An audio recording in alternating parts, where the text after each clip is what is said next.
Bakit sa Pilipinas? Sa silid-aklatan ng Marang Mansyon sa Cairo, nanlilisik ang mga mata ng kanyang ama habang tinatanong siya. Sa kabila ng matinding pagtutol ng kanyang pamilya at ng banggaan ng mga kultura, hindi siya sumuko. Ang nag-iisang anak na babae ng pinakamayamang tao sa Ehipto ay sumailalim sa operasyon sa isang ospital sa Pilipinas.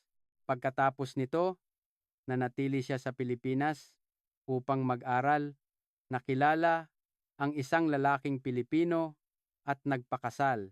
Ano nga ba ang mayroon sa Pilipinas na nagdulot ng ganito kalaking pagbabago sa buhay ng babaeng ito?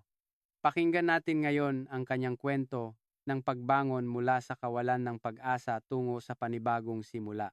Noong taglagas ng 2023 sa isang malapalasyong mansyon sa Cairo, Ehipto, isang babae ang namimilipit sa sakit sa kanyang kama. Siya, si Mariam, ang kaisa-isang anak ng isa sa mga pinakamayamang pamilya sa Ehipto.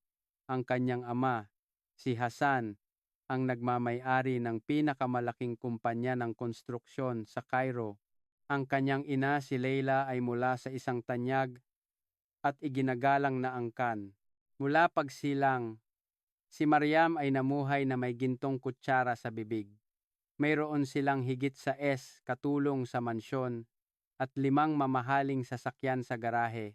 Nagtapos siya sa isang internasyonal na paaralan sa Switzerland.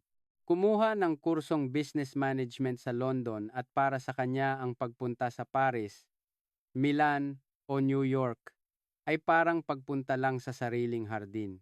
Ngunit ang lahat ng yaman at karangyaang ito ay hindi kayang lutasin ang problema ni Mariam. Mula sa edad na labing nagdusa siya sa matinding pananakit ng tiyan na hindi matukoy ang dahilan. Sa simula, inakala niyang simpleng dysmenorrhea lang ito, ngunit napansin niyang sumasakit pa rin ito kahit wala siyang buwan ng dalaw. Lalong lumalala ang sakit pagkatapos kumain. Minsan sa tindi ng sakit hindi na siya makabangon sa kama at magkukulong na lang sa ilalim ng kumot. Dinala siya ng kaniyang mga magulang sa mga pinakamahuhusay na ospital sa Europa. Nagpatingin sila sa mga sikat na doktor sa London, Paris, Zurich, at Berlin. Umabot na sa milyon-milyon ang ginastos nila sa mga pagsusuri, ngunit iisa lang ang laging resulta. Walang anumang abnormal sa iyong mga pagsusuri. Sabi ng mga doktor, ito ay stress-induced abdominal pain. Mayroon ding nagsabing irritable bowel syndrome ito at may nagmungkahi pa na magpatingin siya sa isang psychiatrist. Sa loob ng 8 taon, ang bag ni Mariam ay laging may lamang painkiller. Kailangan niyang uminom ng gamot bago makipagkita sa mga kaibigan. Halos hindi siya kumakain sa mga party. Takot siya sa sakit, ngunit mas takot siyang makita ng iba na nahihirapan siya. Hindi maintindihan ang kanyang mga kaibigan kung bakit siya sobrang nag-iingat. Maging ang kanyang amang si Hassan ay unti-unti nang nawawalan ng pasensya. Sinabi na ng pinakamagagaling na doktor sa Europa na wala kang sakit, masyado ka lang sensitibo. Ang mga salitang iyon ay parang mga punyal na tumutusok sa puso ni Mariam. Walang naniniwala sa sakit na kanyang nararamdaman. Ang kalungkutang dulot nito ay mas mahirap tiisin kaysa sa pisikal na sakit. Noong Oktubre 2023, naglakbay si Mariam sa Dubai kasama ang kanyang mga kaibigan. Sa labi ng hotel, hindi sinasadyang nakita niya ang isang poster para sa isang International Medical Expo. Pumasok siya para mag-usisa. Ang lugar ay puno ng magagarang booth mula sa mga bansang kilala sa larangan ng medisina tulad ng Amerika, United Kingdom, Alemanya, at Pransya. Pero sawang-sawa na si Mariam sa kanila. Aalis na sana siya nang may isang maliit na booth sa isang sulok ang nakakuha ng kanyang pansin, ang booth ng Pilipinas. Bagamat maliit, ito ay malinis at maayos. Isang parirala na nakasabit sa harap ng booth ang nagpatigil kay Mariam. Hindi pasyente ang aming nakikita, kundi tao. Hindi sintomas ang aming ginagamot kundi buhay. Tumagos ang mga salitang iyon sa puso ni Mariam sa loob ng 8 taon.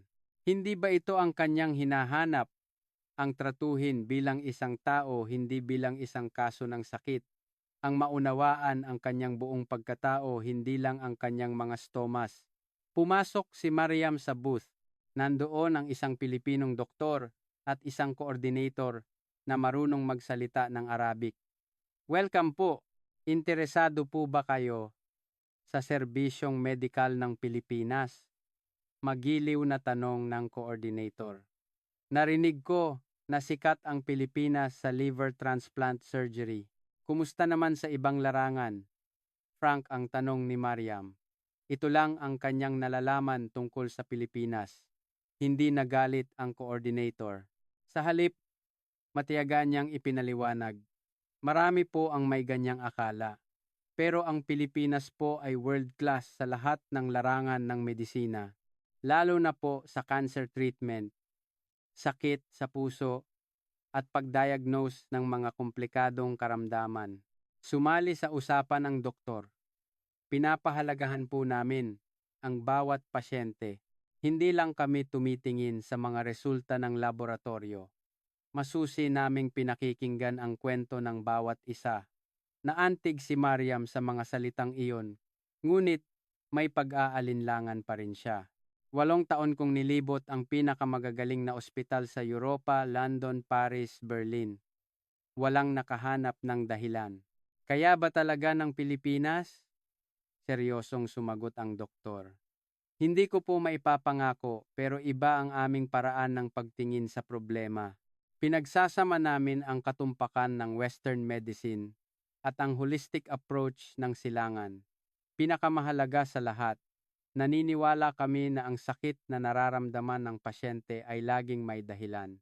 Hindi kami sumusuko. Ang mga salitang iyon ang tuluyang kumumbinsi kay Mariam. Pagbalik sa hotel, buong gabi siyang nag-isip. Ang Pilipinas ay isang banyagang lugar para sa kanya. Sa gitnang silangan, ang Pilipinas ay kilala sa paggawa ng electronics at sa mga mang-aawit hindi bilang isang destinasyong medikal. Ngunit ang taimtim na tingin ng doktor na iyon ay hindi maalis sa kanyang isipan. Nagpasya si Mariam na sumubok muli. Ito na ang kanyang huling pagkakataon. Kinabukasan, bumalik siya sa expo at nag-fill out ng application form sa booth ng Pilipinas.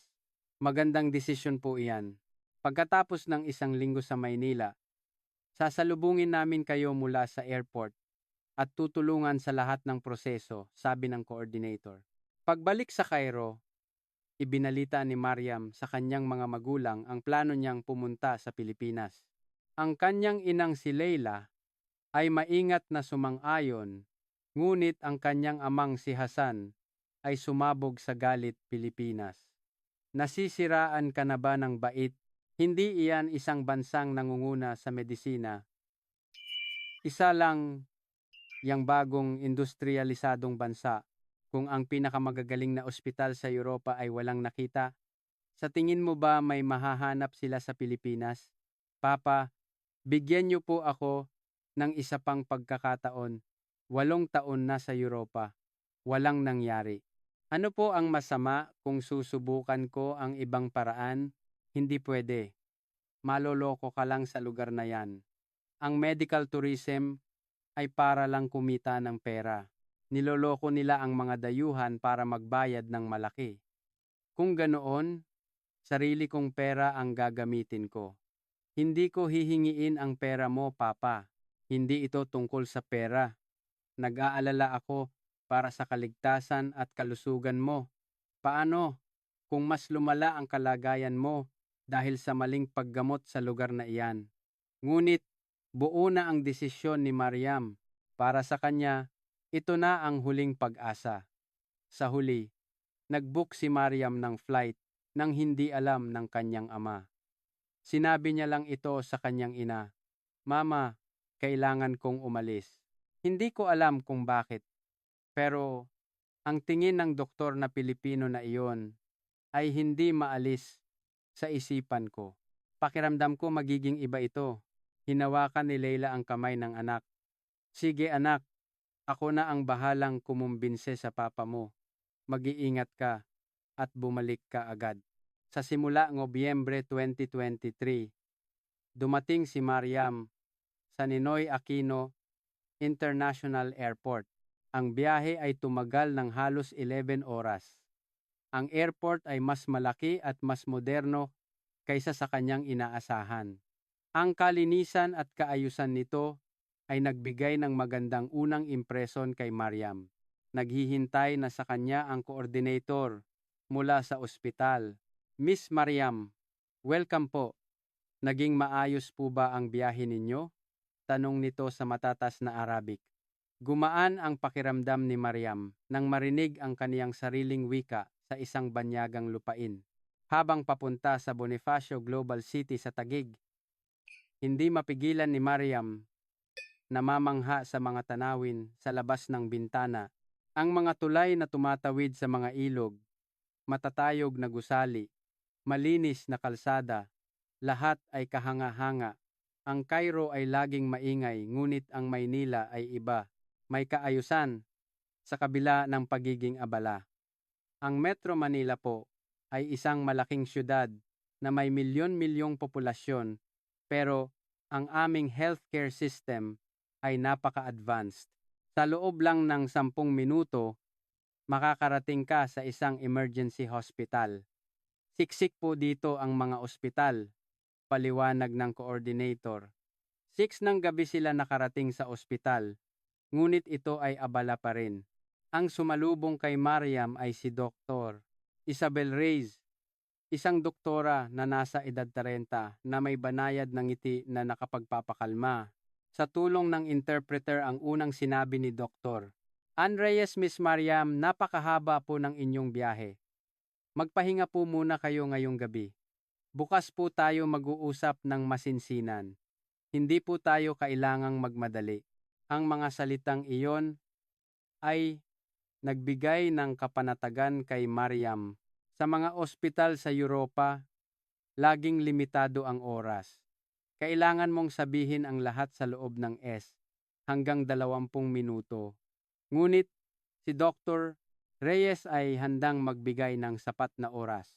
Kinabukasan ng umaga, nakaupo si Mariam sa klinika. Komportableng nakaupo sa tapat niya si Dr. Reyes at sinabing, "Gusto kong pakinggan ang kwento ninyo, Miss Mariam. Kailan po nagsimula ang sakit? Ano po ang pakiramdam? Kailan po ito lalong sumasakit? Dahan-dahan nyo lang pong ikwento. Marami po tayong oras." Naantig si Mariam. Ito ang unang pagkakataon na may doktor na handang pakinggan ang buong kwento niya.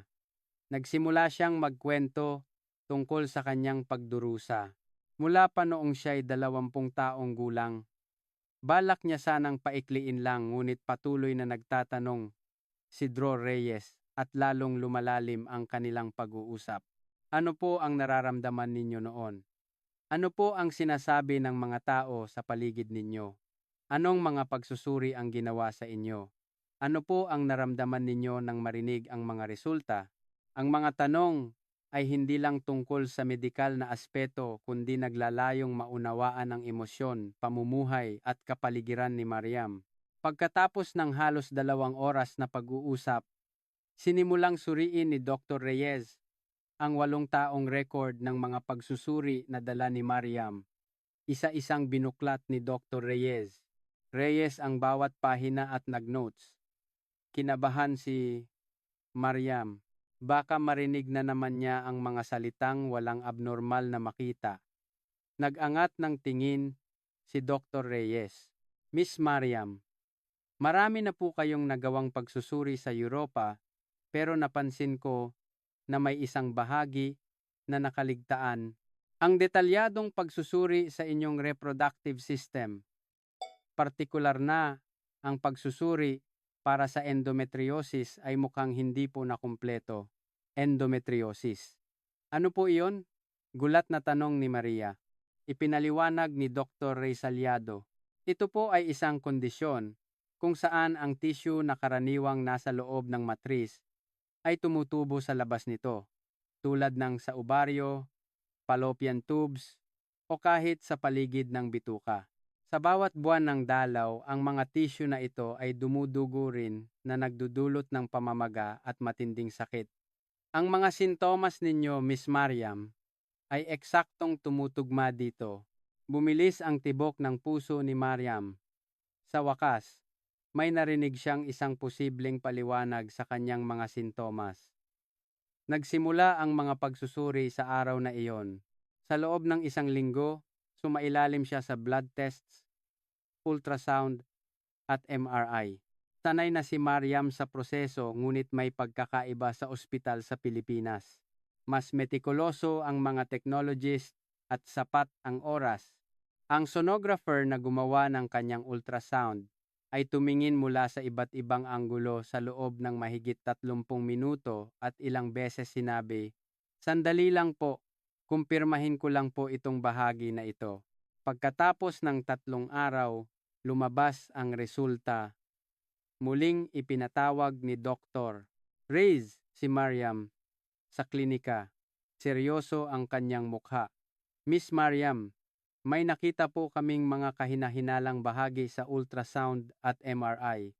Mayroon pong cyst sa inyong ovaryo at ilang lesion sa inyong peritoneum. Para makumpirma, kailangan po nating magsagawa ng laparoscopy." Nanginginig na nagtanong si Mariam.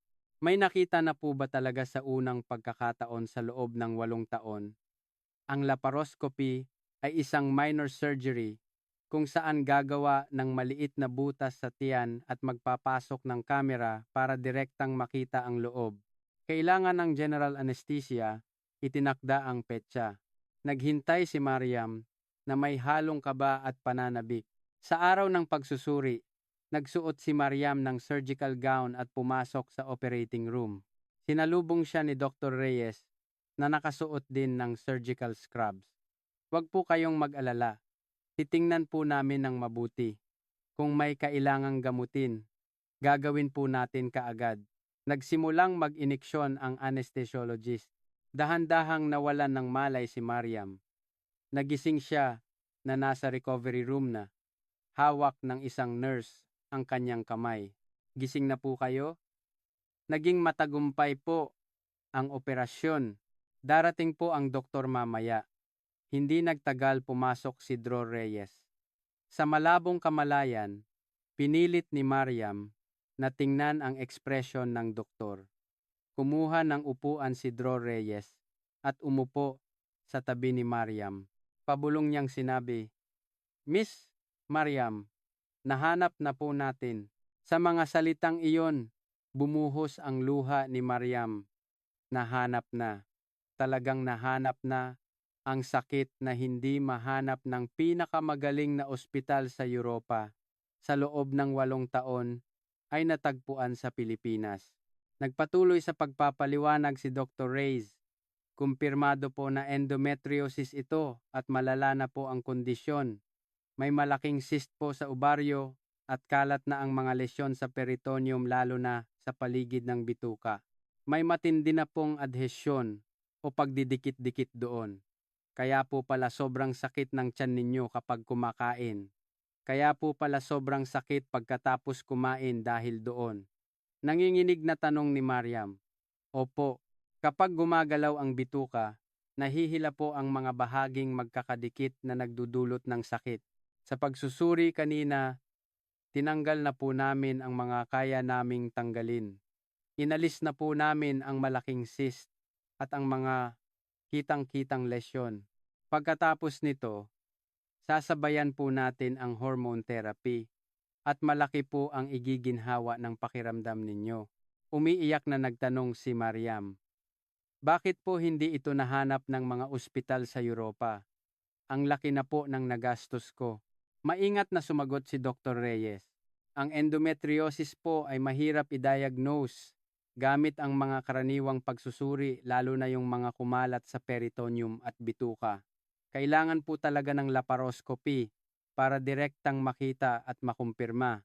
Marahil hindi po nila nakita ang mga sintomas ninyo bilang ganoon kalala. Maingat na nagtanong si Mariam tungkol sa gastos dahil sinabi ng kanyang ama na hindi ito magbabayad. Tiningnan ni Dr. Reyes ang mga dokumento. Ang pagsusuri at operasyon po ay humigit kumulang PHP 250,000.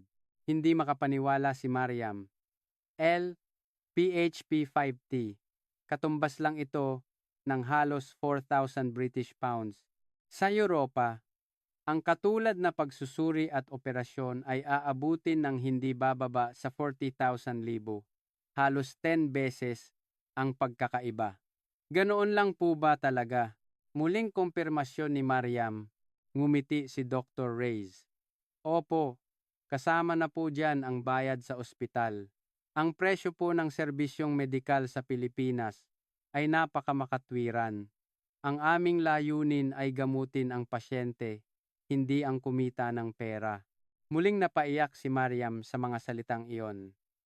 Ito ang tunay na medisina. Ito ang tunay na doktor. Mula sa recovery room, inilipat si Mariam sa isang pribadong silid. Sa unang pagkakataon, naramdaman niya ang kapayapaan. Masakit ang tahi ng operasyon ngunit ang sakit ng tiyan na nagpahirap sa kanya sa loob ng maraming taon ay nawala. Talagang nawala.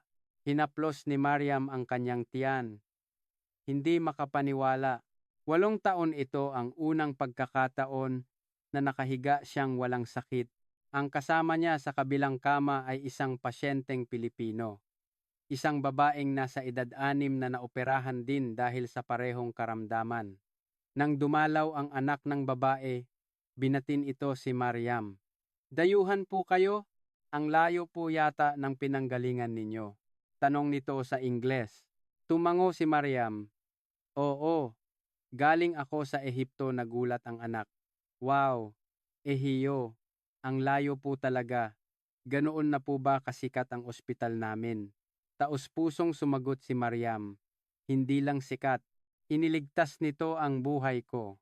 Ang sakit na hindi mahanap ng pinakamagagaling na ospital sa Europa ay natagpuan dito, sabi ng pasyente sa kabilang kama. Ang mga bagay na karaniwan na lang para sa amin, para sa isang dayuhan pala, ay napaka-espesyal. Tumango si Mariam. Marahil hindi alam ng mga Pilipino kung gaano kaganda ang healthcare system na mayroon sila. Ito ay tunay na kahanga-hanga. Nang gabing iyon, nakatingin si Mariam sa bintana at nag-isip, gusto niyang manatili sa bansang ito. Gusto niyang mas makilala ang bansang ito hindi lang para magpagaling kundi para maunawaan ang kultura at mga mamamayan nito. Sa panahon ng kanyang pananatili sa ospital, direktang naranasan ni Mariam ang sistema ng pangangalaga sa Pilipinas. Ang mga nurse ay umiikot kada 2 o 3 oras para tingnan ang kalagayan ng mga pasyente. Hindi lang sila basta nagche-check. Taos-puso silang nakikipag-usap. Kamusta na po kayo? Masakit pa po ba? Masarap po ba ang pagkain ninyo? Ang mga tanong na ito ay hindi mekanikal, kundi nagpapakita ng tunay na pagmamalasakit. Isang gabi, umiiyak mag-isa si Mariam. Bumuhos ang kaniyang emosyon, ang 8 taong pagdurusa, ang kalungkutan dahil walang naniniwala sa kanya at ang ginhawa na sa wakas ay malaya na siya. Napansin ito ng night shift nurse at lumapit. Bakit po kayo umiiyak? May masakit po ba? Umiling si Mariam. Wala. Sobrang nagpapasalamat lang ako. Sa loob ng 8 taon. Ngayon lang ako nakatagpo ng mga taong naniwala sa sakit na nararamdaman ko. Kaya ako naiiyak. Umupo ang nurse sa tabi ni Mariam. Sigurado pong napakahirap niyan. Pero okay na po ngayon. Nandito po kami para sa inyo. Pagkatapos ay kumuha siya ng isang tasang maligamgam na tsaa. Inumin niyo po ito para kumalma kayo. Ang maliit na kabaitang iyon ay tuluyang nagbukas ng puso ni Mariam. Kinabukasan, tinanong ni Mariam si Doktor, Reyes, Doktora, gusto ko po sanang manatili muna sa Pilipinas. Gusto kong magpagaling ng husto at mas makilala ang bansang ito. Pwede po ba? Ngumiti si Dror Reyes. Siyempre naman po ang paggaling ay mangangailangan ng 1 hanggang 2 buwan. Saan po ninyo balak tumuloy? Naisip na ito ni Mariam. Plano ko pong mag-check-in sa isang hotel. May mga magagandang hotel sa BGC. Sige po, pagkalabas ninyo ng ospital, kailangan ninyong bumalik linggo-linggo para sa follow-up check-up. Kung kailangan ninyo ng tulong sa pag-adjust sa buhay dito sa Pilipinas, huwag po kayong mag-atubiling tumawag. Sa araw ng kanyang paglabas, nagpaalam si Mariam sa mga staff ng ospital. Lumabas sina Dr. Reyes at ang mga nurse para ihatid siya. Miss Mariam, mag-ingat po kayo palagi. Kung may maramdaman kayo, tawag lang po kayo. Pinigilan ni Mariam ang kanyang luha. Salamat po sa inyong lahat. Binigyan niyo ako ng bagong buhay. Hinding-hindi ko po ito makakalimutan. Nang makapag-settle na si Mariam sa kanyang hotel sa BGC, tumingin siya sa labas ng bintana. Napakaganda ng tanawin ng siyudad sa gabi. Ang mga kumukutitap na ilaw, ang mga taong abala sa paglalakad. Puno ng buhay at enerhiya ang lungsod.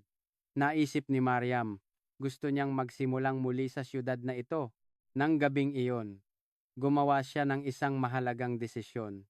Mag-aaral siya sa Pilipinas. Kinabukasan, bumisita si Mariam sa isang malaking unibersidad sa Quezon City. Mayroon itong master's program sa International Studies na itinuturo sa Ingles.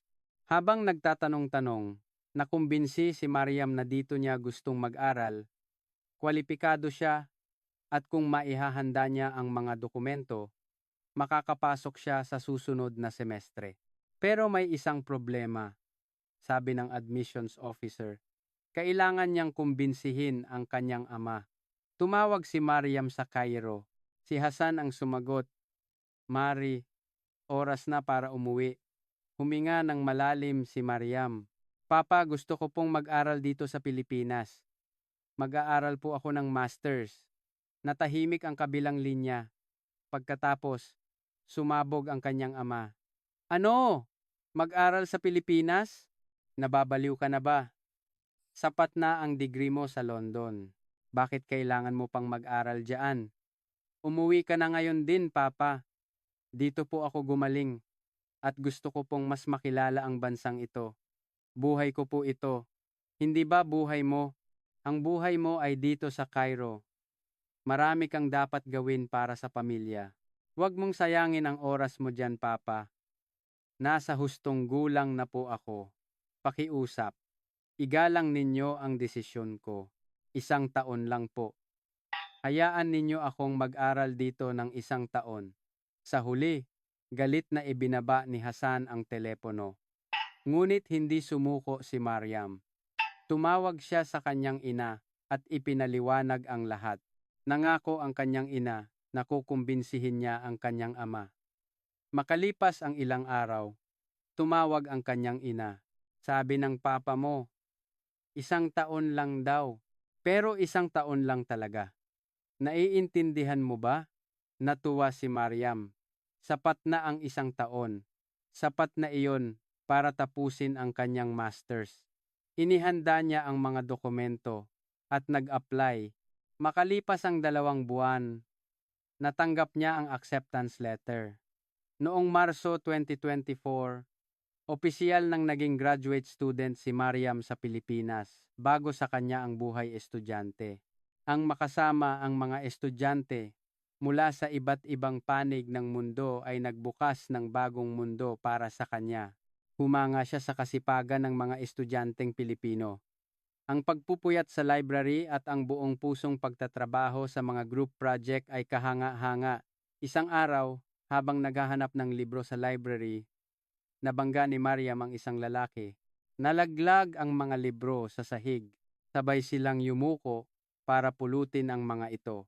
At sa sandaling iyon, nagtama ang kanilang mga mata.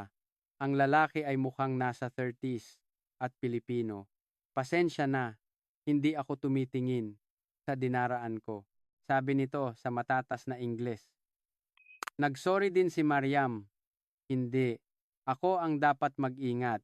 Tiningnan ng lalaki ang pamagat ng librong hawak ni Mariam. Middle Eastern Politics. Interesting topic. International relations ba ang major mo? Tumango si Mariam. Oh, graduate student ako. Ngumiti ang lalaki. Ako nga pala si Jose de la Cruz pero J na lang. Isa akong professor dito sa Political Science Department. At though nagsimula ang kanilang kwento, si Jay ay nagtapos ng kanyang PhD sa Universidad ng Pilipinas at ngayon ay isang assistant professor. Dahil ang kanyang espesyalisasyon ay politika sa gitnang silangan, marami silang napag-uusapan ni Mariam. Makalipas ang ilang araw, inaya ni Jay si Mariam na magkape. Gusto ko sanang makipag-usap pa tungkol sa politika sa gitnang silangan. May oras ka ba? Sa isang coffee shop malapit sa campus, nagkaroon sila ng unang masinsinang pag-uusap. Malawak ang kaalaman ni Jay tungkol sa modernong kasaysayan ng Ehipto at para kay Mariam bago ang kanyang mga pananaw. Nakakagulat na may isang Pilipinong ganito kalawak ang kaalaman tungkol sa Ehipto, sabi ni Mariam. Ngumiti si Jay. Ang PhD dissertation ko ay tungkol sa democratization movement sa Middle East. Pinag-aralan ko rin ang Arab Spring sa Ehipto. Sa kanilang pag-uusap, naramdaman ni Mariam na si Jay ay hindi lang matalino kundi tunay na interesado na maunawaan ang mga taga-gitnang silang. Walang pagkiling at may respeto ang kanyang pananaw. Nahali na rin si Jay kay Mariam ang kanyang talino, prangkang personalidad at higit sa lahat, ang kanyang tunay na pagmamahal sa Pilipinas ay kaakit-akit. Paano ka napunta sa Pilipinas?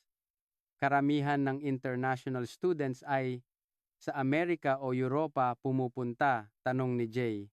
Ikinuwento ni Mariam ang kanyang kwento, ang 8 taong pagdurusa, ang maling diagnosis sa Europa, at ang paggaling sa Pilipinas.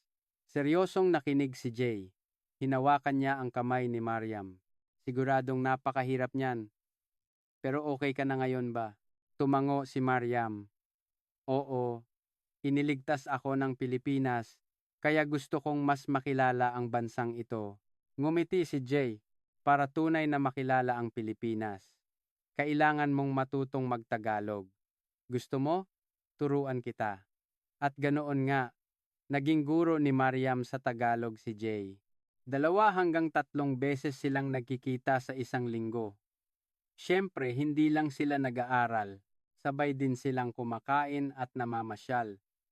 Dinala ni JC Mariam sa Intramuros, Luneta Park at sa Mall of Asia. Ngunit ang mas tumatak sa kanya ay ang mga lugar na pinupuntahan ng mga ordinaryong tao, mga palengke, maliliit na karinderya, at ang baywalk sa tabi ng Manila Bay. Ito ang tunay na Pilipinas. Dito mo makikita ang totoong buhay ng mga Pilipino, higit pa sa magagarang tourist spot, sabi ni Jay.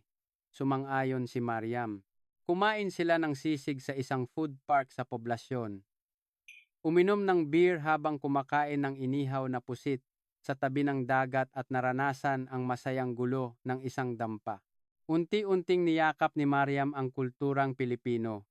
Ang kanilang relasyon ay natural na umusbong. Nagsimula bilang magkaibigan. Ngunit sa paglipas ng panahon, nagkaroon sila ng espesyal na pagtitinginan. Isang hapon ang tagsibol habang naglalakad sa baywalk, maingat na nagtanong si Jay. Mariam, pwede ba akong magtanong?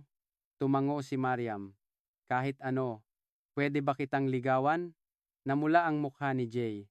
Hindi mukhang isang 33 taong gulang na propesor. Napakatorp niya. Ngumiti si Mariam. Professor, bakit ka kinakabahan? Seryosong sumagot si Jay. Dahil espesyal ka, Mariam. Ikaw ang pinaka-espesyal na taong nakilala ko. Bumilis ang tibok ng puso ni Mariam. Sa totoo lang, may gusto na rin siya kay Jay. Ngunit may mga alalahanin siya. Magkaibang kultura, magkaibang relihiyon, at higit sa lahat, ang kanyang ama ay tiyak na hindi papayag. Ngunit sa sandaling iyon, nagpasya si Mariam. Kahit minsan lang, susundin niya ang tibok ng kanyang puso. Oo, payag ako. Nagliwanag ang mukha ni Jay nang marinig ang sagot ni Mariam. Nang gabing iyon, magkahawak kamay silang naglakad sa tabi ng dagat. Sumasayaw ang mga dahon sa hangin. Kumikinang ang tubig. Naisip ni Mariam, ito siguro ang pag-ibig. Ang init na naramdaman niya sa kanyang puso. Ngunit ang masayang panahon ay hindi nagtagal. Makalipas ang 1 buwan, tumawag ang kanyang ina mula sa Cairo.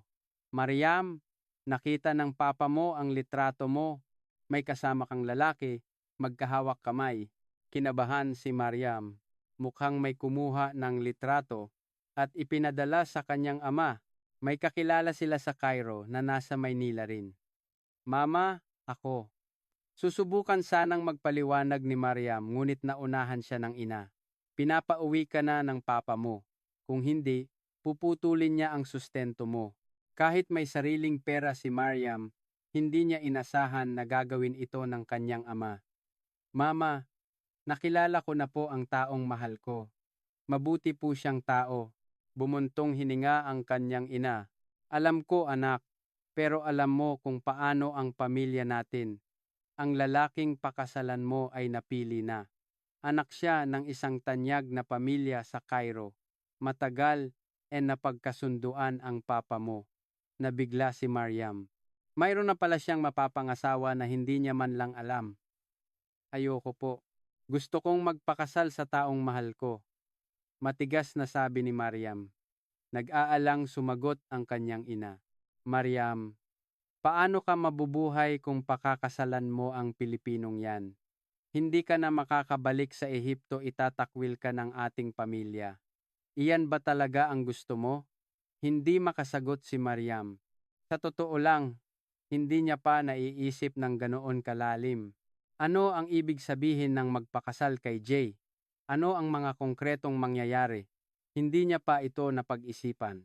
Pagkababa ng telepono, umiyak ng matagal si Mariam. Bakit napakahirap? Gusto niya lang makasama ang taong mahal niya. Bakit kailangang maging ganito kakomplikado? Sasabihin niya ba kay Jay? Ayaw niya itong mag-alala, pero alam niyang hindi niya ito maitatago. Kinabukasan, sinabi niya ang lahat, ang pagtutol ng kanyang ama, ang arranged marriage. Tahimik na nakinig si Jay. Pagkatapos, hinawakan niya ang kamay ni Mariam. Mariam, mahal na mahal kita, pero ayokong mawala sa iyo ang pamilya mo. Pag-isipan mo munang mabuti. Maghihintay ako. Lalong napaiyak si Mariam sa pagiging mature ni Jay. Nakakilala na siya ng ganito kabuting tao. Bakit kailangan pang maging komplikado? Nang gabing iyon, hindi makatulog si Mariam. Susundin ba niya ang kanyang ama o susundin niya ang kanyang puso? Uuwi ba siya sa Ehipto at magpapakasal sa lalaking hindi niya kilala o mananatili siya sa Pilipinas kasama si Jay? Ito ang pinakamahirap na desisyon sa kanyang buhay. Sa loob ng 1 linggo, hindi makatulog at halos hindi kumakain si Mariam.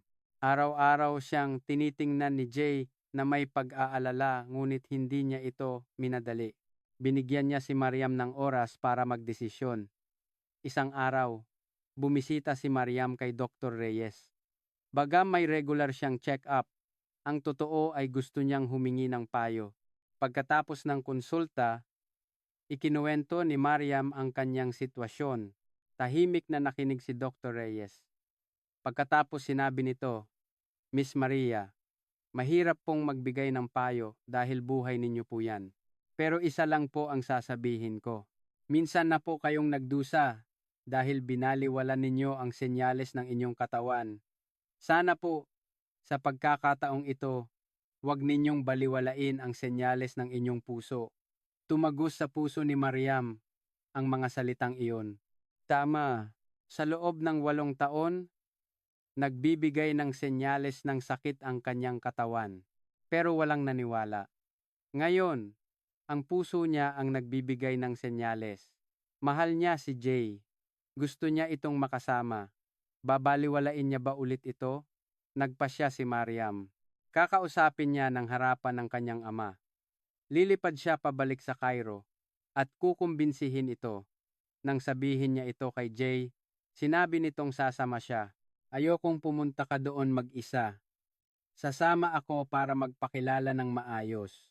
Nung una tumutol si Mariam, baka lalong magalit ang kanyang ama kapag nakita si Jay. Ngunit nagpumilit si Jay, hindi pwedeng parang tumatakas tayo. Kailangan kong magpakilala ng maayos at humingi ng permiso. Iyon ang tama. Dahil sa determinasyon ni Jay, pumayag na rin si Mariam. Noong Hunyo 2024, sabay silang lumipad papuntang Cairo. Ang kanyang ina lang ang sumundo sa airport. Galit ang kanyang ama at hindi sumama. Nang makita ng ina niya si Jay, nagulat ito. Ang gwapo naman at mukhang magalang. Magalang na bumati si Jay. Magandang araw po. Ako po si Jose de la Cruz. Mahal ko po ang anak ninyo. Pagdating sa bahay, nasa silid aklatan ng kanyang ama. Kumatok si Mariam at pumasok. Malamig ang tingin ng kanyang ama. Hindi ka nag-iisa. Naglakas loob si Mariam. Papa, gusto ko pong ipakilala sa inyo ang taong mahal ko. Pumasok si Jay at yumuko ng malalim. Unang pagkikita po natin. Ako po si Jose de la Cruz. Sinuri siya ng kanyang ama mula ulo hanggang paa. Narinig kong professor ka raw sa universidad. Opo, nagtuturo po ako ng political science, sagot ni Jay. Mapang-uyam na nagsalita ang kanyang ama. Magkano ang sweldo ng isang propesor? Ang anak ko ay anak ng pinakamayamang pamilya sa Cairo. Kaya mo ba siyang buhayin? Kalmadong sumagot si Jay. Hindi ko po kayang ibigay ang buhay na mayroon siya ngayon gamit ang pera. Pero tiwala po ako na kaya ko siyang paligayahin sa pamamagitan ng pagmamahal at respeto na pangisi ang kanyang ama. Pagmamahal. Makakain ba yan? Harapin mo ang realidad, binata. Sumingit si Mariam. Papa, ang pinipili ko po ay tao, hindi pera. Noong nagdurusa ako ng 8 taon, hindi kayo naniwala sa akin. Pero ang mga tao sa Pilipinas, naniwala sila sa akin. Si Jay, minahal niya ako kung sino ako. Hindi po ba mas mahalaga iyon? Natigilan ang kanyang ama. Nagagawa mo pa akong sisihin? Alam mo ba kung gaano kalaking pera ang ginastos ko para lang mapagaling ka? Umiiyak na sumagot si Mariam. Higit pa po sa pera. Ang kailangan ko ay tiwala. Ang maniwala kayo sa sakit na nararamdaman ko. Ang igalang ninyo ang pinili ko. Hindi po ba iyon ang tunay na pagmamahal? Dahil sa mga salitang iyon, hindi nakapagsalita ang kanyang ama.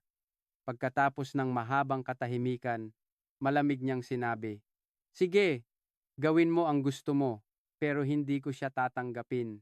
Hindi ako pupunta sa kasal at hindi ako magbibigay ng kahit isang pusing. Pwede na ba? Nagpunas ng luhas si Mariam at tumango. Opo, ang gusto ko po ay ang basbas ninyo, hindi ang yaman. Pero kung hindi ko rin iyon makukuha, wala na po akong magagawa. Tumayo ang kanyang ama at umalis. Bago lumabas sinabi niya, umalis kayo sa bahay na ito bago mag-umaga. Nang gabing iyon, pumasok ang kanyang ina sa silid ni Mariam. Anak, sigurado ka na ba talaga dito? Tumango si Mariam. Opo, mama. Sa pagkakataong ito, gusto kong sundin ang puso ko. Niyakap ng ina si Mariam. Nandito lang si mama para sa'yo. Ang papa mo. Maiintindihan ka rin niya balang araw. Maghintay lang tayo.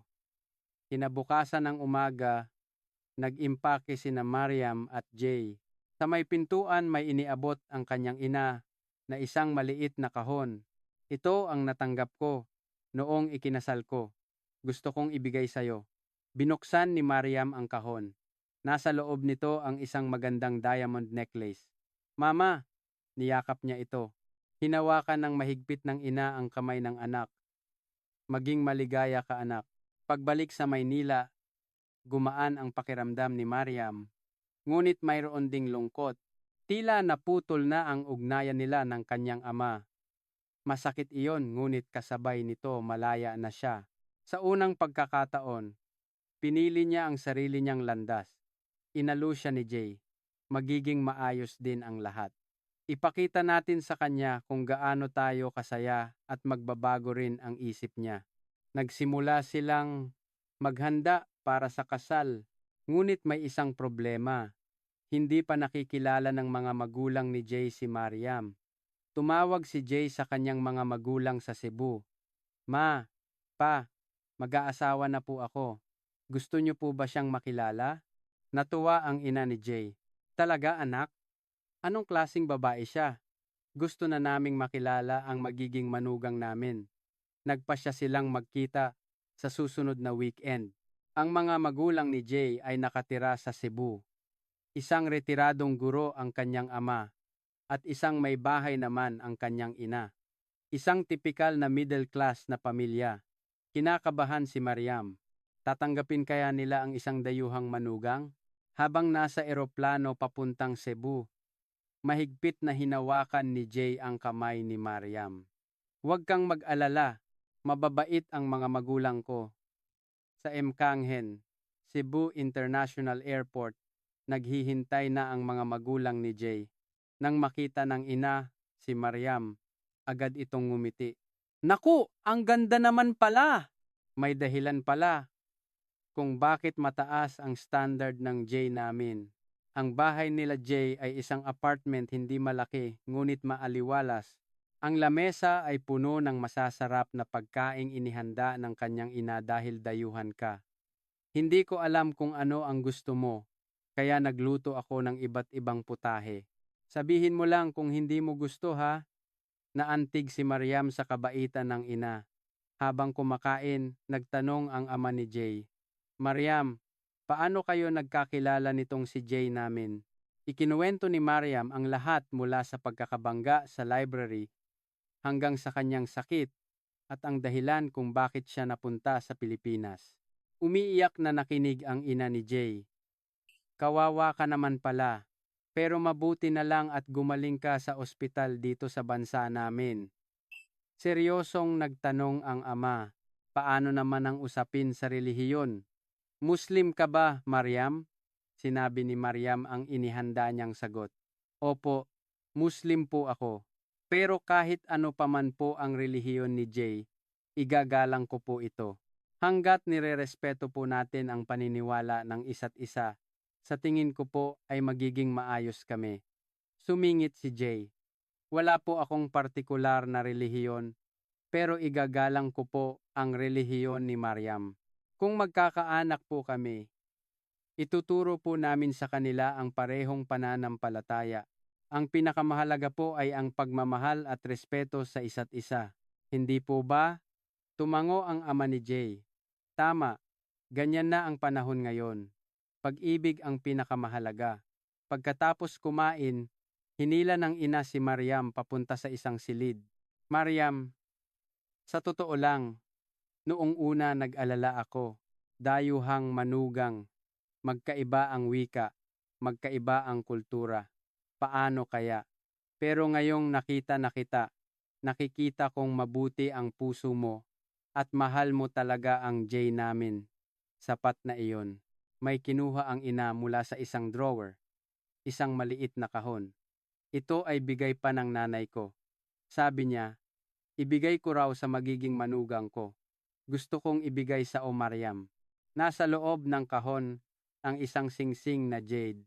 Hindi tumarangya ngunit malalim ang kahulugan. Napaiyak si Mariam at niyakap ang ina. Mama, salamat po. Sisikapin ko pong maging mabuting manugang. Hinaplos ng ina ang likod ni Mariam. Ikaw na ang bahala sa Jay namin, ha. Medyo matigas ang ulo niyan pero mabait ang puso. Nag-usap ng matagal ang dalawang babae.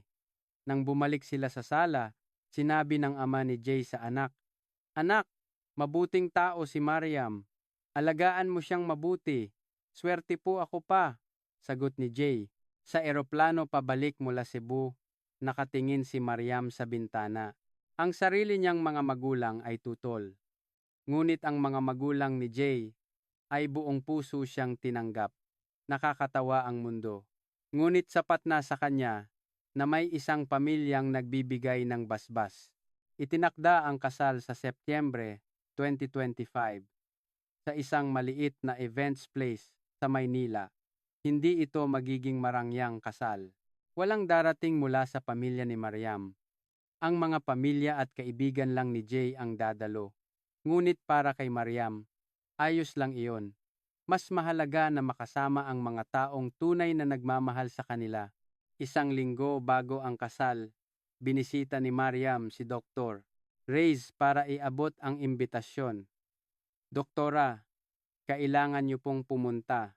Kung hindi po dahil sa inyo, hindi po ako makakarating dito. Tinanggap ni Dr. Reyes ang imbitasyon at ngumiti. Pinagaling ko lang po ang sakit ninyo. Umiling si Mariam. Hindi po.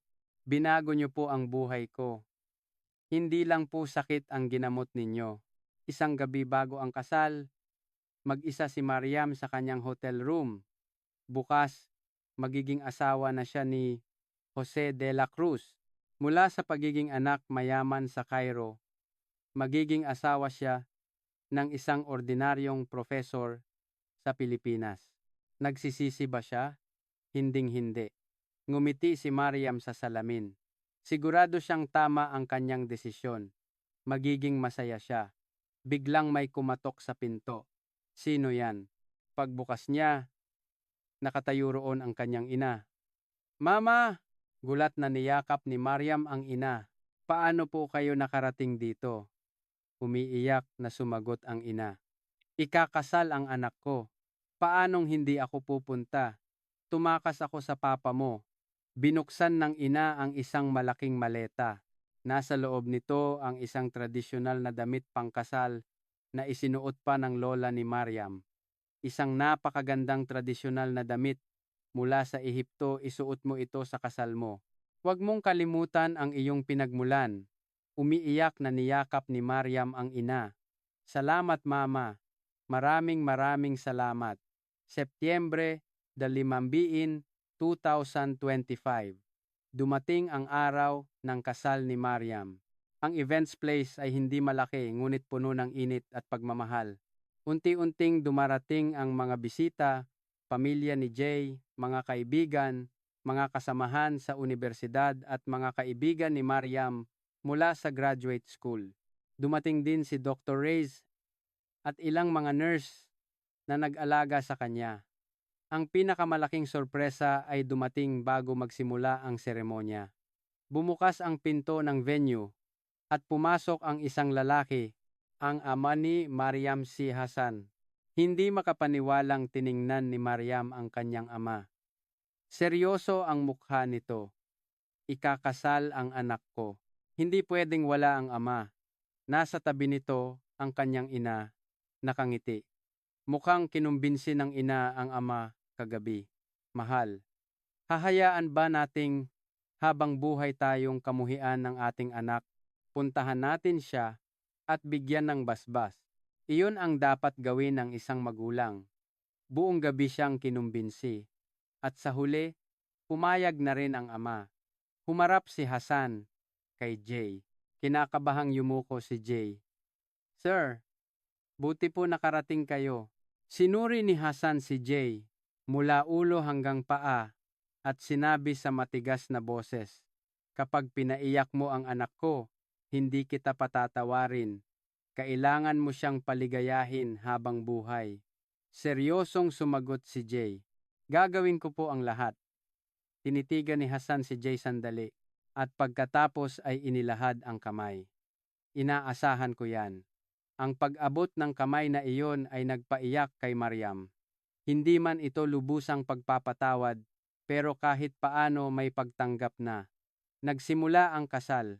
Isinuot ni Mariam ang tradisyonal na damit mula sa Ehipto na bigay ng kanyang ina. Maganda ang puting wedding gown, ngunit gusto ni Mariam na ipakita ang kanyang pinagmulan. Ang damit na pinaghalong ginto at berde ay marangya at elegante. Humanga ang mga bisita. Inalalayan ng kanyang ama si Mariam sa paglakad patungo sa altar. Habang naglalakad, pabulong na sinabi ng ama, "Mariam, maging masaya ka lang. Sapat na. Patawarin mo si Papa." Pinigilan ni Mariam ang luha at tumango. "Salamat, Papa." Si COO, COO. Nang makarating sila kay Jay, inilagay ni Hasan ang kamay ni Mariam sa kamay ni Jay. "Alagaan mo siya." Yumuko ng malalim si Jay. "Salamat po. Paliligayahin ko po siya habang buhay." Sa buong seremonya, hindi tumigil sa pag-iyak si Mariam. Luha ng kaligayahan. Sabi ng professor na nag-officiate ng kasal, "Ngayong araw na ito, hindi lang kasal ng dalawang tao ang ating nasasaksihan kundi ang pagtatagpo ng dalawang kultura, Ehipto at Pilipinas. Gitnang silangan at silangang Asya, Islam at pag-ibig. Ang dalawang taong mula sa magkaibang mundo ay pinag-isa ng pagmamahal. Ito ang tunay na diwa ng globalisasyon." Pagkatapos ng seremonya, ang palitan ng singsing. Nang isuot ni Mariam ang singsing sa daliri ni Jay, nanginginig ang kamay nito. "Kinakabahan ka ba?" Natatawang hinawakan ni Mariam ang kamay ni Jay. Isinuot din ni Jay ang singsing sa daliri ni Mariam. Pagkatapos, naghalikan sila. Nagsimula ang reception. Pumila ang mga bisita para batiin sila. Lumapit si Dr. Reyes at niyakap si Mariam. "Congratulations, Mariam. Napakaganda mo, doktora. Lahat po ito ay dahil sa inyo. Dahil pinagaling ninyo ako kaya ako nakarating dito." Sagot ni Mariam. Ngumiti si Dr. Reyes. "Pinagaling ko lang po ang katawan ninyo. Ang nagpabago ng buhay ninyo ay kayo mismo." Bumati rin ang mga nurse. "Nakakaantig na makita kang masaya ngayon. Samantalang noong nasa ospital ka ay sobrang nahihirapan ka." Hinawakan ni Mariam ang mga kamay ng mga nurse. "Trinato ninyo ako bilang tao, hindi bilang pasyente. Para sa akin, mas malaking gamot iyon kaysa sa anumang operasyon." Masayang masaya rin ang mga magulang ni Jay. Ang ina ay hindi tumigil sa pag-iyak. Tinapik ng ama ang balikat ni Jay. "Magaling anak, nakatagpo ka ng mabuting tao." "Swerte po ako pa," sagot ni Jay. Pagkatapos ng reception, isa-isang umalis ang mga bisita. Ang naiwan ay ang dalawang pamilya, si Hasan at Leila, at ang mga magulang ni Jay. Apat silang nakaupo. Medyo awkward. Magkaiba ang kultura, magkaiba ang wika, ngunit iisa ang pagmamahal sa mga anak. Unang nagsalita ang ina ni Jay. "Kayo na po ang bahala sa Jay namin. Napakabuti po ng inyong anak." Sa tulong ng interpreter, sumagot si Leila. "Si Mr. De La Cruz ay napakabuti rin. Mukhang magiging masaya ang aming anak. Panatag na po ang loob ko." Naghawak kamay ang dalawang ina. Si Hasan ay napilitan na ring umamin. "Mr. De La Cruz, hanggang ngayon ay tutol pa rin ako dahil nag-aalala ako sa aking anak. Pero ngayong nakita ko kayo, sa tingin ko ay mapagkakatiwalaan kayong tao. Kayo na ang bahala sa anak ko." Yumuko ng malalim si Jay. "Maraming salamat po. Paliligayahin ko po si Mariam habang buhay." Pagkatapos ng kasal, nagsimula ng bagong buhay sina Mariam at Jay sa isang maliit na apartment sa Maynila. Kung ikukumpara sa mansyon ni Mariam, napakaliit nito. Ngunit masaya si Mariam. Ito ang kanilang espasyo, puno ng pagmamahal. Tuwing weekend sabay silang namamalengke at nagluluto. Nagpatuloy si Mariam sa kanyang pag-aaral at si Jay naman ay nagtuturo sa unibersidad. Isang ordinaryong buhay. Ngunit para kay Mariam, ang ordinaryong buhay na ito ay isang himala. Ang makalipas ang isang araw na walang sakit, ang makasama ang taong mahal niya, lahat ay biyaya. Isang araw, nakatanggap si Mariam ng mensahe mula sa isang NGO para sa mga kababaihan sa gitnang silangan. "Narinig po namin ang inyong kwento. Interesado po ba kayong sumali sa aming proyekto para sa kalusugan ng mga kababaihan sa gitnang silangan? Agad na pumayag si Mariam. Ito ay isang pagkakataon para ibahagi ang biyayang natanggap niya. Ang proyekto ay naglalayong ipakilala ang serbisyong medikal ng Pilipinas sa mga kababaihan sa gitnang silangan at itaas ang kamalayan tungkol sa mga sakit ng kababaihan. Gumawa si Mariam ng isang video na naglalaman ng kanyang karanasan. Ang video na ginawa sa wikang Arabic ay naging viral sa gitnang silangan. Maraming kababaihan ang kumontak kay Mariam. Mayroon din akong ganitong sintomas. Ano ang dapat kong gawin? Nakipagtulungan si Mariam kay Dr. Reyes para gumawa ng isang medical consultation program para sa mga kababaihan sa gitnang silangan. Nagkaroon sila ng online consultations at kung kinakailangan ikinokonekta sila sa mga ospital sa Pilipinas. Maraming kababaihan ang natulungan ng programang ito. Noong unang bahagi ng 2026, nakatanggap si Mariam ng isang nakakagulat na balita. Buntis siya. Sabi ng doktor, pagkatapos ng operasyon sa endometriosis, hindi madaling mabuntis, ngunit naging maganda ang kanyang pagaling. Congratulations. Umiiyak na tinawagan ni Mariam si Jay. Mahal, magkakaanak na tayo. Nasa klase si Jay, ngunit napasigaw siya sa tuwa. Nagtanong ang mga estudyante kung anong nangyari. Ngumiti si Jay. Mukhang magiging tatay na ako. Nagpalakpakan ng mga estudyante. Natuwa ang parehong pamilya sa balita.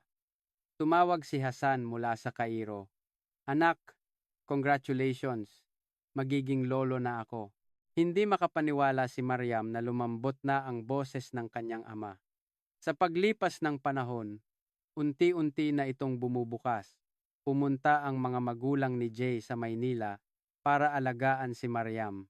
Nagluluto ang ina ng mga pagkain para sa buntis at ang ama naman ay bumibili ng mga gamit para sa sanggol. Nagpapasalamat si Mariam sa kanilang pag-aalaga.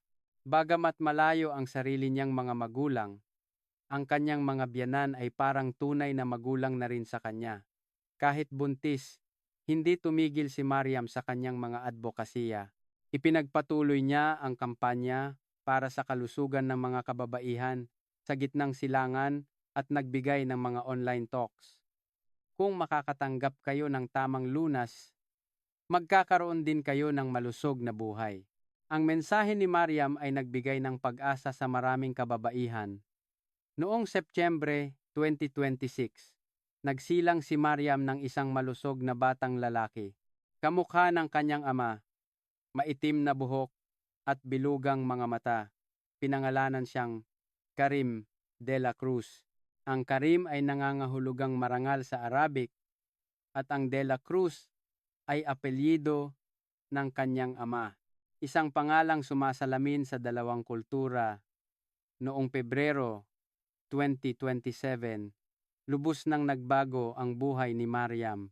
Mula sa pagiging anak mayaman sa Cairo, siya ay naging isang ordinaryong may bahay at ina sa Maynila. Ngunit para kay Mariam, ang ordinaryong buhay na ito ay masaya.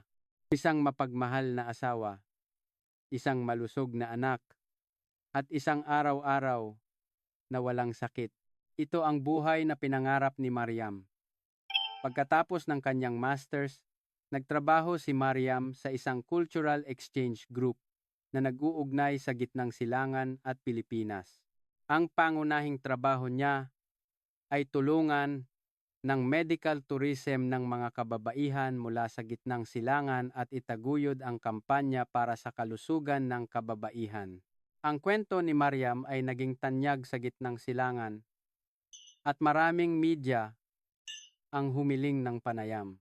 Isang araw, isang Arab TV station ang nag-alok na gumawa ng isang dokumentaryo tungkol sa kaniya na may titulong Ang Babaeng Ehipto na nakahanap ng bagong buhay sa Pilipinas.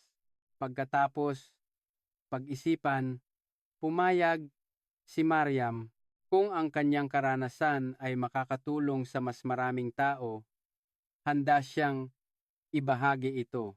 Dumating ang production cruise sa Maynila at kinunan ang pangaraw-araw na buhay ni Mariam sa loob ng 1 linggo.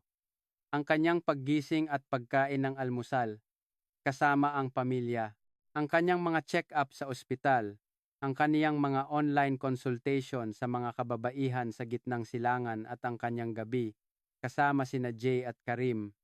Isang ordinaryo, ngunit masayang buhay. Sa panayam, tapat na sinabi ni Mariam, "Nagdusa ako ng 8 taon. Bagamat mayaman ako at napuntahan ko ang pinakamagagaling na ospital, walang nakahanap ng sakit ko. Ngunit iba ang Pilipinas. Dito, tinitingnan nila ang pasyente bilang isang tao, hindi bilang isang numero. Iyon ang pinakamalaking pagkakaiba. At dito sa Pilipinas, natagpuan ko ang pag-ibig. Ang aking asawa, si Jay, ay nanatili sa aking tabi sa gitna ng aking pagdurusa. Natutunan ko na kahit hindi ka mayaman o hindi ka galing sa iisang kultura, basta't tunay kayong nagmamahalan, pwede kayong maging masaya. May luha sa mata na sinabi ni Mariam. Binigyan ako ng Pilipinas ng kalusugan sa katawan, kapayapaan, sa isipan, at pag-ibig. Ibinigay nito sa akin ang lahat. Naging matagumpay ang dokumentaryo. Tumataas ang interes sa Pilipinas sa gitnang silangan, lalo na sa mga kababaihan na nagtatanong tungkol sa serbisyong medikal ng bansa. Naging abala si Mariam, ngunit mayroon itong katuparan. Sa bawat babaeng nagdurusa na kanyang natutulungan, nakakaramdam siya ng ligaya. Kinilala rin ng gobyerno ng Pilipinas ang kaniyang mga gawain. Noong taglagas ng 2027, itinalaga si Mariam bilang Philippine Medical and Cultural Exchange Ambassador. Sa seremonya ng paggawad, nagbigay si Mariam ng maikling talumpati sa Tagalog. Salamat po. Ang Pilipinas po ang aking pangalawang tahanan. Patuloy po akong magsisikap na maging tulay sa pagitan ng Pilipinas at ng gitnang silangan. Laging sumusuporta si Jay kay Mariam. Pinagmamalaki kita, bagamat nagdusa ka. Ginamit mo ang iyong karanasan para tulungan ang iba. Nagawa ko ito dahil sa iyo, dahil naniwala ka sa akin. Sagot ni Mariam. Isang weekend, dinala nina Mariam at Jay si Karim sa Baywalk para maglakad-lakad. Nagsisimula nang tumubo ang ngipin ni Karim. Habang karga ni Jay si Karim, sinabi niya, "Ang Karim natin ay magmamana ng pinakamagagandang katangian ng dalawang kultura, ang kasaysayan at dangal ng Ehipto at ang kabaitan at pagkamalikhain ng Pilipinas. Magiging isang mahusay siyang tao." Kumapit si Mariam sa braso ng asawa. Ang pinakamahalaga, matututunan niya ang magmahal. Matututunan niyang igalang at mahalin ang mga bagay na naiiba. Dahan-dahang naglakad ang pamilya sa tabi ng dagat. Napakaganda ng paglubog ng araw. Tahimik ang Manila Bay. Ngang gabing iyon pag-uwi, nagsulat si Mariam sa kanyang journal. Nobyembre 23. Dumating ako sa Pilipinas na may dalang kawalan ng pag-asa. Naghahanap ng huling pagkakataon. Binigyan ako ng Pilipinas ng lunas hindi lang sa katawan. Binigyan ako ng Pilipinas ng bagong buhay, pag-ibig, pamilya at pag-asa. Ngayon, ako na ang pinakamasayang tao sa mundo. Ang ordinaryong buhay na ito ay mas mahalaga kaysa sa marangyang buhay ng isang anak mayaman. Dahil ito ang buhay na pinili ko. Isang buhay na puno ng pagmamahal. Ang pagpunta sa Pilipinas ang pinakamagandang desisyon na ginawa ko sa buhay ko. Isinara ni Mariam ang kanyang journal at tumingin sa labas ng bintana. Kumikinang ang mga ilaw ng Maynila. Sa isang lugar sa syudad na ito, tiyak na may mga taong nagdurusa tulad niya noon, nawawalan ng pag-asa. Nagpasya si Mariam na maging isang taong magbibigay ng pag-asa sa kanila. Pumasok si Jay mula sa silid ni Karim. "Anong iniisip mo?" Ngumiti si Mariam. "Iniisip ko kung gaano tayo kapalad at nagpasya akong ibahagi ang biyayang ito. Hinawakan ni Jay ang kamay ni Mariam. Sabay tayo. Tayong dalawa. Hindi. Tayong tatlo na ngayon. Gagawa tayo ng maraming kabutihan ng magkakasama. Mahigpit na hinawakan ni Mariam ang kamay ng kanyang asawa.